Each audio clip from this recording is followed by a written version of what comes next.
uNkulunkulu akathile umusa kama kuPastor Charlie Nyuflike. Ngicela kuwena ukukodwa ukuthi qikelela ukuthi inamba uyisebenzisa uma ungumlandeli wechannel, uyimember yechannel kuphela. Uma ungayena ungayisebenzisa inamba isebenzisa ngo-965 ntambama, isebenza ama-calls kuphela. Ungayisebenzisi WhatsApp, ungayisebenzisi ama-SMS. Sibheke la unami shows 2345 futhi ngicela ukubuza ukuthi ngabe kusho uphupha njalo semsebenzini wakudala kodwa osowawuyeka ukusebenza kuwo. So most people, they do dream besemsebenzini wakudala. Here are a few things esingasibalula ngokuphupha semsebenzini. If you're dreaming of your previous work, always you're dreaming of yourself working at your previous company. So I see here. Also here is what we can say. Number one, kuyenzeka uma uphupha semsebenzini kuba uphawu luhle uma usemsebenzini wakudala.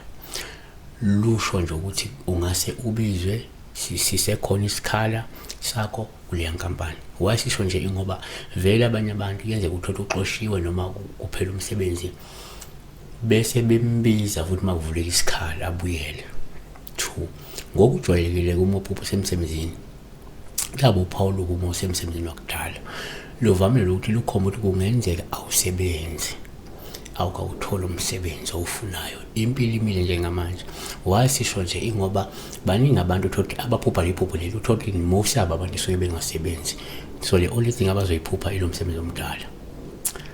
3, ngokwesinto uma uphupha usemsebenzini kungaba uPaul uma usemsebenzini wakudala lungabili ukhoba ukuthi kungenzeka wathwebuleka ngesikhathi usasebenza kule nkampani ngenxa yemithi noma yemimoya eyasetshenziswa umqashi noma esetshenziswa umqashi nje kule nkampani.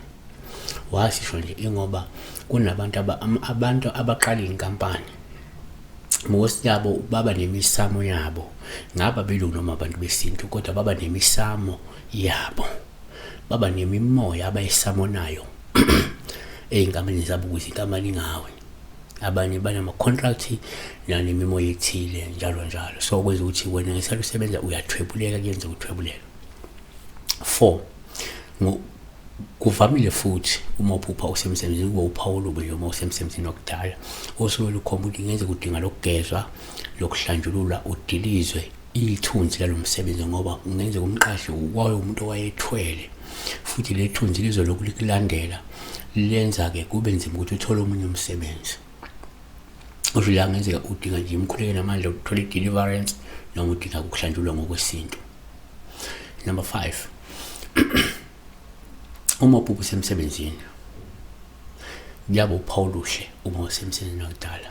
Ukwesinye isikhathi lokho kuba uPaul usuke ukukhomba ukuthi kungenzeka lo wamsebenzi iwona uNkulunkulu ayekuphe wona, iwona isidalo sakhe sasikuphe wona. Kunabantu abathi yena lo msebenzi wayephiwe isidalo wawudelela wawuyeka kanti uphiwe yilesi sidalo sakhe noma uphiwe uNkulunkulu wakhe.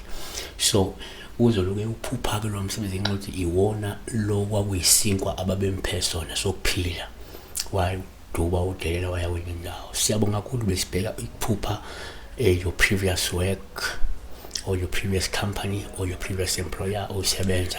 Siyabonga kakhulu. Be blessed.